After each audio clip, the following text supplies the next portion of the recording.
কথা হলো আচ্ছা আপু ভাই চলো আপনাদের সাথে তো কথা হলো একটা জিনিস আমি আপনাদেরকে জানাই মানে মজার একটা কথা আর কি। সৌদি আরবে যখন আমি আসছি এদের এই বাসাগুলো অনেক নিট অ্যান্ড ক্লিন করে দেয়, পরিষ্কার পরিচ্ছন্ন করে দেয় বাসাগুলো। আমরা যে ফ্ল্যাটটা নিয়েছি পরিষ্কার, অবশ্য অনেক সুন্দর পরিষ্কার পরিচ্ছন্ন। আসার পর আমি মানে এত ভালো লাগতেছে, মশা নাই, মাছি নাই, পিঁপড়া নাই, তেলাপোকা নাই, ইঁদুর নাই। এখন আমি মনে মনে ভাবতেছি এগুলা কি কিছুই নাই। তো ১ম ১৫ দিন বা ১ মাস কোনো কিছুই আমি দেখতে পাইনি। ইদানিং মাছির উপদ্রব ভালোই বাড়ছে। মাঝে, মাঝে যে আমি একটু জানলাটা খুলি, এই যে আমি দেখাই এদিকে আমাদের ছোট্ট একটা জানলা আছে। এই যে দেখেন, তা অবশ্য সবসময় আমি ঢেকেই রাখি। কারণ এদেশের জানলাগুলা খুব ছোট। জানলা খুললে আলো আসে অনেক কম। তো আমার এত কম আলো ভাল লাগে না। জানলা খুললে যদি অনেক আলো না আসে।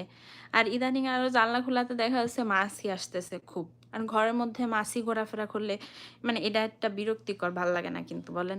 এজন্য আমি এখন আর জানলা এটাও খুলতেছি না। থাক এই এতটুকু একটা জানলা দিই বা কি হবে, জানলা তো নাই।